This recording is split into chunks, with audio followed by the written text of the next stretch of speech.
स्वागत है आप सभी का आज के इस new chapter sweetest love I do not go में। Sweetest love I do not go, इसके जो राइटर हैं वो जॉन डॉन है और इनका जो जन्म हुआ था वो 22 फरवरी 1572 को लंदन में हुआ था और इनका जो डाइड यानी कि मृत्यु हुआ था वो 16 मार्च 1631 को हुआ था। इनका जो जन्म था वो लंदन में हुआ था और इनका जो परिवार में जिस परिवार में इनका जन्म हुआ था वो परिवार था आपका Roman Catholic family, Roman Catholic परिवार में इनका जन्म हुआ था। जिस टाइम पे इनका जन्म हुआ था इंग्लैंड में, उस समय वहाँ पे कैथोलिक का काफ़ी ज़्यादा विरोध हो रहा था, जिस कारण से इनको वहाँ से अपना घर बार छोड़ के भागना पड़ गया। और ये उस समय ऑक्सफोर्ड यूनिवर्सिटी में अपना अध्ययन कर रहे थे, जिस कारण से उनको वहाँ बिना डिग्री के वहाँ से बाहर जाना पड़ गया, क्योंकि इंग्लैंड में उस समय कैथोलिक लोग का विरोध काफ़ी ज़ोर शोर से चल रहा था। और ये जो पढ़े थे वो क्या क्या पढ़े थे, वो लॉ यानी कि ये कानून के बारे में पढ़े थे, और थियोलॉजी मतलब होता है आपका धर्मशास्त्र, तो ये कानून और धर्मशास्त्र के बारे में अध्ययन किए थे। इसके साथ हम लोग इनको जो है इनके सॉन्ग्स के वजह से, सोनेट्स के वजह से, स्टेट्स के वजह से और सरमन्स के वजह से जानते हैं, ठीक है।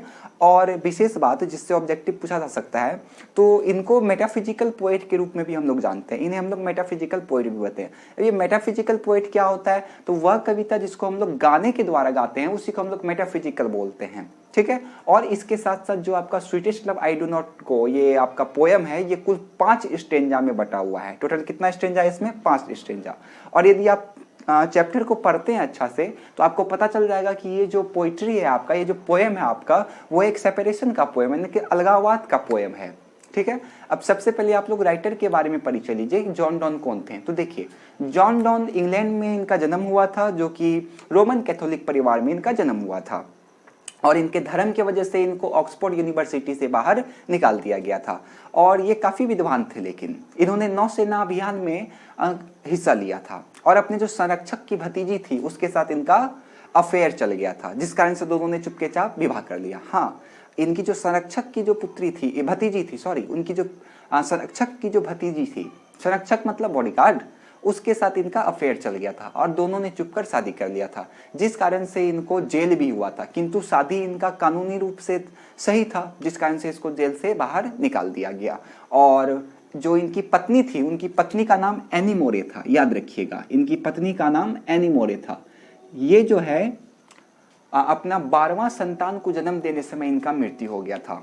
एनी मोरे जब 12वें संतान को जन्म दे रही थी, 12वें बच्चे को जन्म दे रही थी, उस समय ही इनका मृत्यु हो गया था। तो ये था आपका कुल मिलाकर के राइटर का परिचय। एक बार ध्यान से समझिएगा, sweetest love I do not गो के राइटर कौन है, तो जॉन डॉन। इनका जन्म कब हुआ था, तो 22 फरवरी 1572 लंदन में हुआ था। और डाइट कब हो गए ये, तो 16 मार्च 1631। किस परिवार में जन्मे थे ये, तो रोमन कैथोलिक फैमिली में जन्मे थे। इन्हें जो है इनका धर्म की वजह से बिना डिग्री के ऑक्सफोर्ड यूनिवर्सिटी से बाहर निकाल दिया गया। और ये जो है लॉ और थियोलॉजी यानी कि कानून और धर्मशास्त्र के विषय में अध्ययन किए थे। इसके साथ साथ इन्हें सॉन्ग, सोनेट, सरमन्स के तौर पे भी जाना जाता है।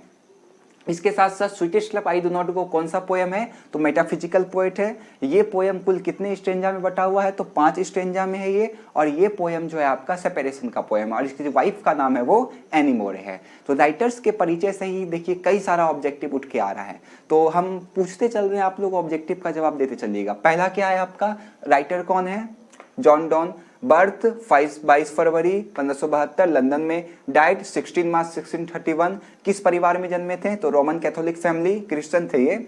और इनको किस यूनिवर्सिटी से बाहर निकलने के लिए फोर्स किया गया, तो ऑक्सफोर्ड यूनिवर्सिटी से। ये किस विषय में अध्ययन किए थे, तो लॉ एंड थियोलॉजी, कानून और धर्मशास्त्र में। और इनको किस किस तौर पे जाना जाता है, तो उनके सॉन्ग्स, सोनेट्स, स्टायर्स, सरमन्स के विषय में जाना जाता है। और मेटाफिजिकल पोएट के रूप में किसे जानते हैं, तो जॉन डॉन को जानते हैं। जॉन डॉन को हम लोग मेटाफिजिकल पोएट के रूप में भी जानते हैं। और ये जो आपका पोएम है वो कुल कितने स्टेंजा में बटा हुआ है, तो 5 स्टेंजा में बटा हुआ है। और ये एक सेपरेशन का कविता है और उसकी जो वाइफ का नाम है वो एनी मोरे है। यहाँ तक में कोई दिक्कत है आप लोगों को, ठीक।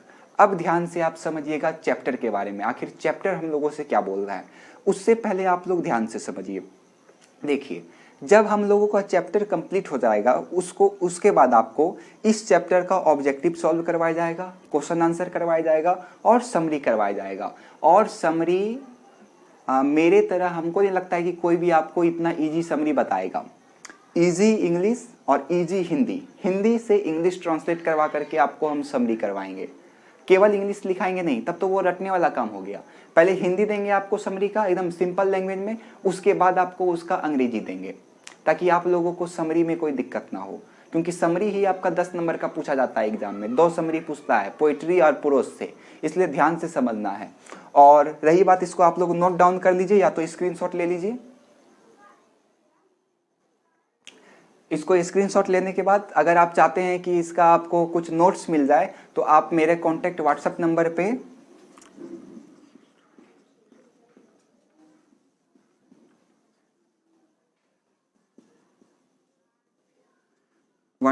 पे आप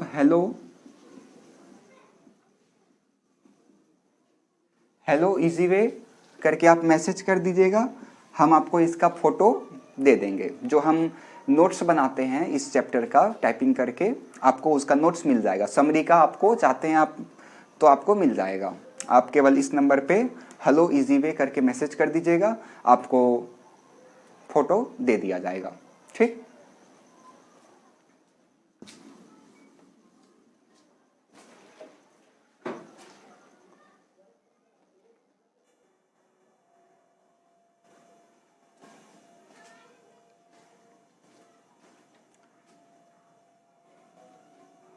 अब हम लोग समझिए कि चैप्टर में क्या कहा जा रहा है। देखिए, पहला पैराग्राफ है, मेरे साथ आप लोगों को भी पढ़ना है। चलिए स्टार्ट हो जाइए। एकदम लगना चाहिए कि आप लोग मेरे सामने ही बैठकर पढ़ रहे हैं। मोबाइल को फुल स्पीकर पे करिए या ईयरफोन लगाइए, और जो जो हम पढ़ रहे हैं इंग्लिश, आप भी उसको पढ़ना शुरू करिए, क्योंकि जब तक आप किसी वर्ड को पढ़ते नहीं हैं तब तक आपके वो माइंड में घुसेगा नहीं। जैसे आप बोलिए अमरूद, तो आपको अमरूद बोलने में कोई दिक्कत हुआ नहीं, क्योंकि आप लोग अमरूद बोल चुके हैं कई बार, इसलिए दिक्कत नहीं हुआ। लेकिन इंग्लिश बोलने में आप लोग को दिक्कत इसलिए होता है क्योंकि इंग्लिश का आप लोग यूज नहीं करते हैं, और आपका जो ये जी है वो इंग्लिश को उल्टा नहीं पाता है, जिस कारण से आप लोग इंग्लिश बोल नहीं पाते हैं। इसलिए तो सबसे पहले आप लोग इंग्लिश बोलना सीखिए, उसके बाद हम लोग इंग्लिश सीखेंगे। और इंग्लिश रटना नहीं है बल्कि सीखना है, रटिएगा बिल्कुल नहीं। तो मेरे साथ आप लोग भी पढ़िएगा। बोलिए, Sweetest love, I do not go for wearinesses of thee, nor in the hope of the world can show a sweeter love for me. But since that I must die at last, 'tis best thus by friend that to die. अब देखिए, इसमें कई सारा word है जो पुराने जमाने की तरह लिखा गया। मतलब पोइट्री में जो होता है ना, जैसे कि गो को आपको गो को लिखा गया है गो, और आपको पता है कि गो मतलब क्या होता है, जाना। और वेरियस मतलब हो जाएगा आपका परेशान या फिर थका हुआ। जितना वर्ड मीनिंग है सबको आप लोग देखिएगा। और देखिए यहाँ टीज, इसका मतलब है इट इज, और बेस्ट मतलब तो पता ही आप लोगों को। और थी मतलब हो जाएगा तुम, मतलब यू, वाई ओ यू। तो पोएम में यही होता है आपका, ठीक है। तो उसको बताने के लिए तो मैं ही, तो एक बार फिर से पढ़िएगा आप लोग। Sweetest love, I do not go for wearinesses of thee, nor in the hope the world can show a sweeter love for me. But since that I must die at last, it is best thus my friend dead to die.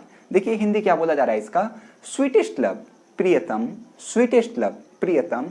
John Donne अपनी प्रेमिका यानी कि अपनी पत्नी एनीमोरी को बोल रहे हैं। स्वीटेस्ट लव मतलब प्रियतम, आई डू नॉट गो, मैं नहीं जा रहा हूँ। Sweetest love, I do not गो मतलब प्रियतम मैं नहीं जा रहा हूं। फिर देखिए क्या बोल रहा है, फॉर वीकनेसेस ऑफ थी, कि मैं तुमसे थक गया हूं।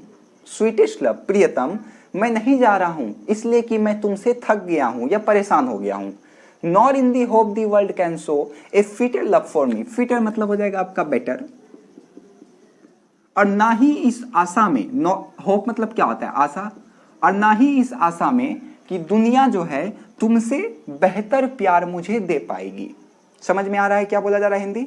Sweetest love, I do not go for weaknesses of thee, nor in the hope the world can show a fitter love for me. देखिए क्या बोल रहे हैं, प्रियतम मैं जा नहीं रहा हूं इसलिए कि तुमसे मैं थक गया हूं या परेशान हो गया हूं, ना ही इस आशा में कि दुनिया जो है मुझे बेहतर प्यार दे पाएगी। कैन शो मतलब दे पाएगी या दिखा पाएगी, दिखा सकती है, ठीक है। 4 लाइन का हिंदी आप लोगों को समझ में आया। एक बार फिर से देखिए, प्रियतम मैं नहीं जा रहा हूं इसलिए कि तुमसे थक गया हूं या परेशान हो गया हूं, ना ही इस आशा में कि दुनिया तुमसे मुझे बेहतर प्यार दे सकती है। But since that I must die at last, लेकिन अंतिम में मुझे अवश्य मरना है। सही बात है, लेकिन अंतिम में मुझे अवश्य मरना है। इट इज बेस्ट, तो यही बेहतर है, thus by feigned death by die, कि बहाने के मौत से मरने से भला, बहाने के मौत से मरने से भला, बहाने के मृत्यु से मरने से भला, बहाने के मृत्यु से मरने से भला। देखिए क्या बोला जा रहा है यहाँ पे, आपको कॉम्प्लिकेटेड लग रहा होगा, लेकिन ध्यान से समझिएगा, समझ में आ जाएगा। ये 4 लाइन का हिंदी आप लोगों को समझ में आया? एक बार फिर से सुनिए। प्रियतम, मैं जा नहीं रहा हूं इसलिए कि तुमसे मैं थक गया हूं या परेशान हो गया हूं, ना ही इस आशा में कि दुनिया मुझे तुमसे बेहतर प्यार दे सकती है। लेकिन बट सिंस डैट, लेकिन आई मस्ट डाई, मुझे अंत में अवश्य मरना है, मुझे अंत में अवश्य मरना है। इट इज बेस्ट, तो यही बेहतर है कि इस बहाने के मौत से मरने से भला। मतलब सीधा साधा यहाँ पे राइटर बोल रहे हैं, जॉन डॉन बोल रहे हैं कि हम सबको एक ना एक दिन डाई, मरना ही है।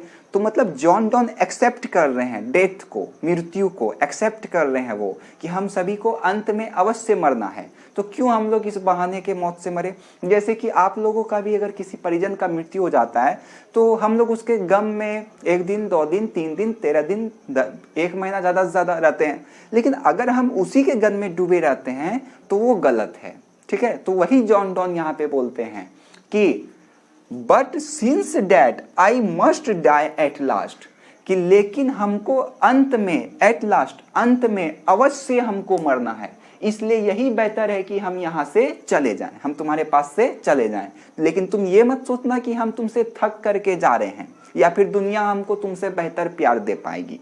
अब आया समझ में? अब हिंदी समझिए एक बार, केवल हिंदी। प्रियतम, मैं नहीं जा रहा हूं इसलिए कि तुमसे मैं थक गया हूं या परेशान हो गया हूं, ना ही इस आशा में कि दुनिया मुझे तुमसे बेहतर प्यार दे सकती है, लेकिन अंत में मुझे अवश्य मरना है, इसलिए यही बेहतर है कि बहाने के मौत से मरने से भला। ठीक है यहाँ तक में? चलिए इसका हिंदी लिखिए, आप लोग अपने कॉपी में नोट डाउन करिए इसका हिंदी। प्रियतम, साथ में लिखिए, प्रियतम, मैं नहीं जा रहा हूं इसलिए कि तुमसे थक गया हूं या परेशान हो गया हूं, ना ही इस उम्मीद में कि दुनिया मुझे तुमसे बेहतर प्यार कर सकती है, लेकिन अंत में मुझे अवश्य मरना है, इसलिए यही बेहतर है, बहाने के मौत से मरने से भला। आइए अब हम लोग अगला पैराग्राफ को देखते हैं।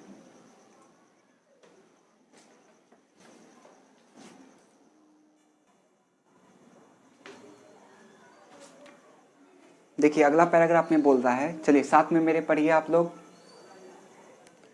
Yesterday the shani went hence and yet is here today. He had no desire and sense, nor half sought away. Then feared not me, but believed that I shall make speeder journey since I take more wings and species than he. देखिए क्या बोला जा रहा है इसका।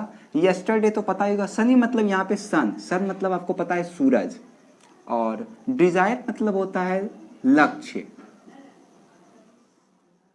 Sense मतलब समझ, ये हैथ मतलब हैव है, फियर्स मतलब चिंता, ये बिलीव है आपका विश्वास,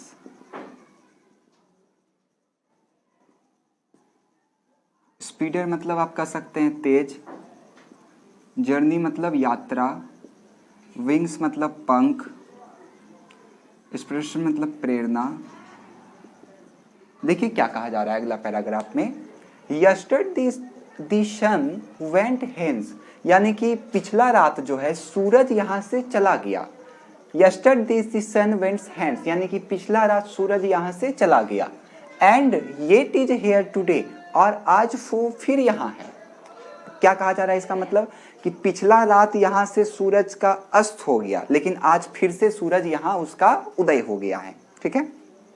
He have no desire and sense nor half so sought away, और ना ही उसके पास लक्ष्य है और ना ही उसके पास समझ है और ना ही उसके पास कोई सुगम रास्ता है। half so sought away, सुगम रास्ता, और ना ही उसके पास सुगम रास्ता है।